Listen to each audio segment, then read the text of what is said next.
instructions unless any of my colleagues has something. Okay.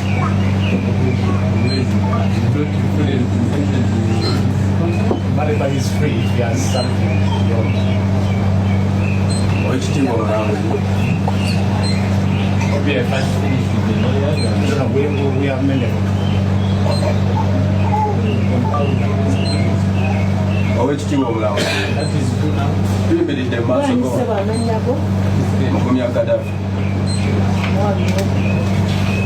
Temaso go wano siro okuwati tulina omusango wadde koti tulina okujjamu otuwa obwenkanya batukwata olw'ensonga z'ebyobufuzi tetulina nsonga gye batukwatira twali mu bulinga batugamba twakuka nyo kiro kyamu lutudde nti twajjayo ebiso tukiritunuzamu ne tumuddako lwabajjako mbakolo bagamba tubadde tusaba ekitiibwa omulamuzi batuwozese tukoye okubeera eri nga tukola obusibe manyi naawe buli muntu oyo mumanyi kyetuyitamu eri okusiba nga tolina musango nobeera ku lusembe naye nga tolina musango gwewazza mumanyi bwekirimu singa tubadde tulina omusango twalimiridde wano naye okubeerayo nga tulina musango ate ogenda okwetoloola ka purizoni konna abalimu bali kukasango ke kamukiwaniki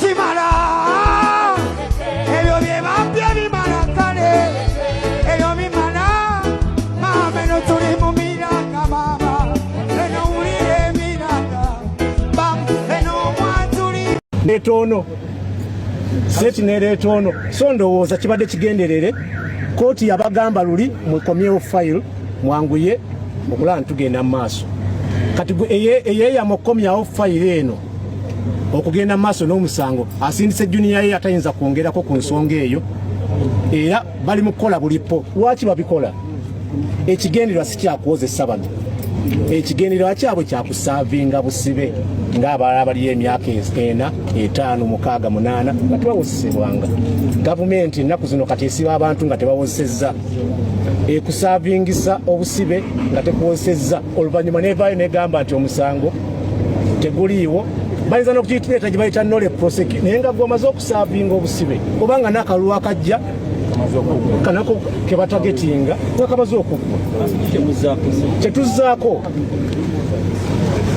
kuteekawo mbeera ekisooka tugenda kugendewa mukama waabwe ebigere bye tujja wano tusibira wa bodo kiri kye mbagambye nti wayagala basereka makadde abalala tusibira wa DPP ekisooka DPP twamubuuza nti guno omusango ng'obujulizi bwe tufunye mwagwagravetinga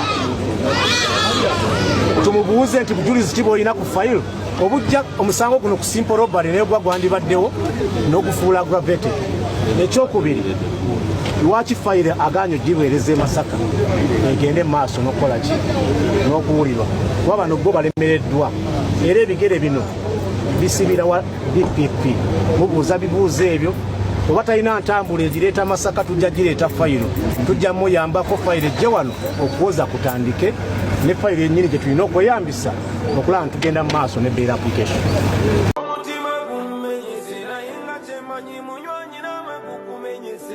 Abantu eyo gye mpitira amayongo bedde bye basuubiranga byawukana ku bye balaba ate abalala bo ne babeetama banyigirizibwa ne babulako gye balopa baabwe egye wandibadolopera kibeera kizibu okufunayo obwenkanya kugamba tosigala wansi ensi bwe kusuula situkawo mangu tutambule munsi teri kyangu lugendo luwanvu situka tugende mu maaso situka tutambule embeera emalamu amaanyi naye tokowa tugende situka tutambule lugendo luwanvu bwe tulemerako tesobodde kooti kuwulira abantu bamalayo emyaka 8 naye n'omulamuzi omu abaddewo kaakati naye bamutransferinze kati bail application ogenda giteeka waani watali mulamuzi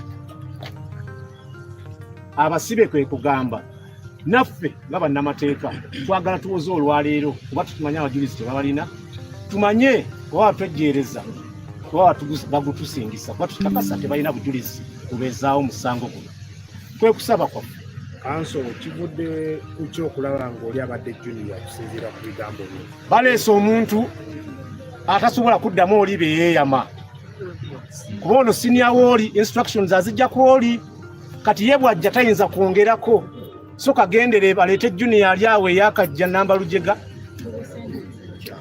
nga kyakayiga azze ku statement emu ffenna wano tuzze eggwanga lyonna liri wano tulina law firms 8 kati wazaweze ne 12 eziri redde law firms yoteekayo bail application mugenda ziraba 12 zaagala kukola kintu kimu kulaba nti bano bajjeno kuba bajjeno bakiikirirwa nga baki nga bajjeno okulaba nti banunulwa naye noleeta ono seti nereeta ono so ndowooza kibadde kigenderere kooti yabagamba luli mukomyewo file mwanguye okulaba nti tugenda mu maaso kati eyeeyamukomyawo file eno okugenda mu maaso n'omusango asindise junior ye atayinza kwongerako ku nsonga eyo era bali mu kukola bulipo lwaki babikola ekigendererwa si kyakuwozesa bano ekigendererwa kyabwe kyakusaavinga busibe ng'abalala baliyo emyaka 4, 5, 6, 8 nga tebawozesebwanga gavumenti ennaku zino kati esiba abantu nga tebawozesezza ekusaavingisa obusibe nga tekuwozesezza oluvannyuma nevaayo negamba nti omusango teguliiwo bayinza n'okutireeta gye bayita nole prosecute naye nga gwamaze okusaavinga obusibe obanga n'akalulu akajja kamaze okuggwa kanako kebatagetinga nga kamaze okuggwa tetuzzaako kuteekamu mbeera ekisooka tugenda gendewa mukama waabwe ebigere bye tujja wano tusibira wa bodo kiri kye mbagambye nti wayagala basereka bakadde abalala tusibira wa DPP ekisooka DPP twamubuuza nti guno omusango ng'obujulizi bwe tufunye mwagwagravetinga tumubuuze nti bujulizi kiba olina ku fayiro obujja omusango guno ku simple robbery negwa gwandibaddewo n'ogufuula aggravated ekyokubiri lwaki fayiro aganya ogiweereza e Masaka egende mu maaso n'okukola ki n'okuwulirwa kuba bano bo balemereddwa era ebigere bino bisibira wa DPP mubuuza bibuuzo ebyo oba talina ntambula egireeta Masaka tujja gireeta fayiro tujja muyambako fayiro ejje wano okuwoza kutandike ne fayiro ennyini gye tulina okweyambisa okulaba tugenda mu maaso ne bail application. The state again came with one line. Investigations are not yet concluded. What now they omitted is what they stated last time, that the state has the liberty of 6 months within which to carry out investigations. We are telling them you've had a full year since the function. It's not even 6 months. Even at law, you don't even powers to delay even 1-2 days. The constitutional command is a speedy trial. It cannot be a speedy trial when you are prolonging. 6 months can't be a speedy trial. So it is deliberate that the accused persons, just like many political cases which are in this prison in Masaka, are all on aggravated robbery. And it is apparent many of those have been there for 4 years, 5 years without trial. We are not yet about to accept. The lawyers are going to do their part, but I think we need to come up as Ugandans. Today it is actually, or tomorrow it is you. We need now the people to rise up against this oppression the state is using courts as a means of detaining people without trial, without due process. So we are calling for a fair and speedy trial. From here, we are going to the DPP. Because the fight is bouncing between Masaka and Kampala, now we are going to the DPP to push harder, to ensure that, first of all, we want to see any line of evidence through a discovery which can sustain aggravated robbery. Aggravated robbery is for highway robbers who are gun-wielding people. with an intent to murder, it is aggravated. But how can a sweater and a phone of 150,000 aggravate? How can it at law? So it is an abuse of process of the law. It is a nil motivated political persecution.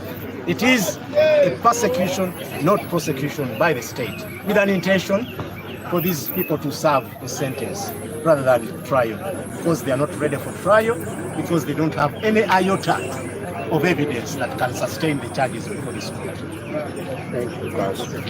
Ekimulina okumanya ekirala kitono nnyo nti omusango guno gwe tuliko wano e Masaka ne bavunaana Kireewo Kivumbi ne banne musango gwa byabufuzi y'ensonga lwaki guli gwe baba gyetekako ogwa aggravated robbery tebagugulinaako obujulizi. Ebbanga lyonna lye bali mu kugula n'okulimbalimba kkooti nti balina obujulizi fayiro eri wa DPP, bali mu kugula biseera basibe baganda baffe ba Kireewo Kivumbi ne bannaabwe, bali mu kugula kiseera abakuumi ba President Robert Ssentamu Kyagulanyi baleme kubeera naye mu kaseera ke tugendamu ak'ebyobufuzi. Amateeka gonna tugataddeyo mu kkooti, tugalaze omulamuzi agalaga nti abantu bano balina okuwozesebwa mu bwangu. Omuwaabi wa gavumenti gwe baleese kirabika omusango bambi gubafuukidde kagumba wegoge, naye bwe baba tebalina bujulizi abantu babate bagende wawe bakole emirimu gyabwe. Ntegeezezza ekkooti nti waliwo principles z'amateeka ze tugoberera. Bakugamba nti a court of law would rather release 100 criminals than convict one innocent.